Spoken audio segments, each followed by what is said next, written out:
থেকে আমরা আওয়াজ তুলেছিলাম, আমাদের প্রত্যেকটা মানুষের হলে কি যে আওয়াজ, একটা ক্রাইম করেছে একটা ক্রিমিনালকে কি করে এতটা প্রোটেকশন দেওয়া হয়, এত প্রোটেকশন একটা ক্রিমিনালকে কি করে দেওয়া হয়। আজকে দেখা হয়েছিল, আমরা দেখতে পাচ্ছি এই নির্দেশ যখন আছে যে তাদের জেলে পাঠানো হবে, এই নির্দেশের পরেই কিন্তু রীতিমতো কোর্টরুমের ভেতরে এবং কোর্টরুমের বাইরে আইনজীবীরা, আলিপুর কোর্টের আইনজীবীরা, তার মধ্যে মহিলা আইনজীবী এবং পুরুষ আইনজীবী যারা ছিলেন প্রায় 200 জন আইনজীবীরা, তারা কোর্টরুমের ভেতরে এবং কোর্টরুমের বাইরে এই গোটা চত্বরে কিন্তু বিক্ষোভ দেখাতে শুরু করেন এবং এখনো তারা বিক্ষোভ দেখাচ্ছেন।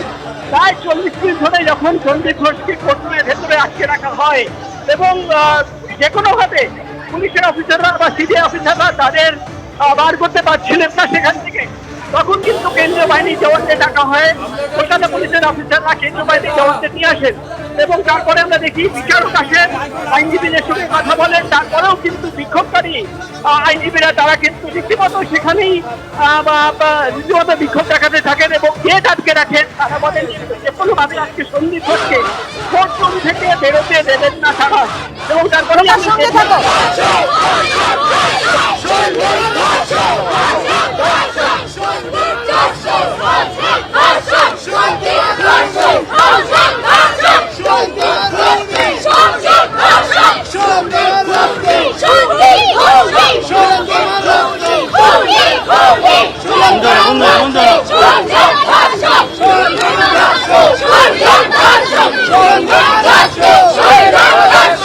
আপনারা দেখতে পাচ্ছেন মহিলা আইনজীবীরা তারা বিক্ষোভ দেখাচ্ছেন সন্দীপ ঘোষ লক্ষ্য করে। যেমন চোর স্লোগানও ওঠে, তেমনি এর আগেও দেখা যায় চোর মারতেও দেখা যায় সন্দীপ ঘোষকে।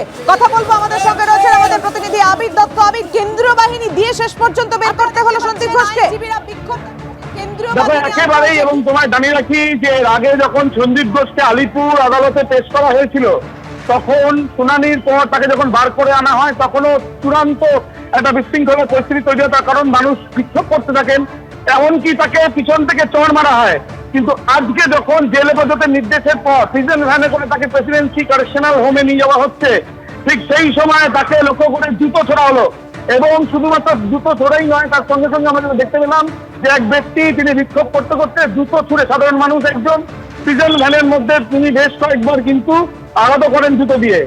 এরপর দেখা গেল যে প্রচুর সংখ্যায় মহিলা আইনজীবী এবং আইনজীবীরা তারা কিন্তু বিক্ষোভে ফেটে পড়েছেন, তারা স্লোগান দিচ্ছেন এবং তারা ইতিমধ্যে তাদেরকে যে পরিস্থিতি তৈরি হয় কোর্টকক্ষে অর্ডার হয়ে যাওয়ার পরে আমরা দেখতে পাই যে পুলিশের সঙ্গে সঙ্গে সেন্ট্রাল ফোর্সকে পর্যন্ত সেখানে কিন্তু যথেষ্ট বেগ পেতে হয়েছে, সেন্ট্রাল ফোর্সকে নিয়ে যাওয়া হয়। সেন্ট্রাল ফোর্স গিয়ে সন্দীপ ঘোষ সহ বাকি যাদের এখানে কোর্টে পেশ করা হয়েছিল তাদেরকে আজকে কোর্টে কক্ষে অর্ডার হয়ে যাওয়ার পরে তাদেরকে বার করে নিয়ে আসা হয়। চূড়ান্ত বিশৃঙ্খলা এর আগে আমরা দেখতে পাই যে ঠিক বিক্ষোভে ফেটে পড়েন প্রচুর আইনজীবীরা এবং তাদের বক্তব্য যে এই ঘটনার অন্যতম প্রধান হিসেবেই তারা মনে করছেন সন্দীপ ঘোষকে।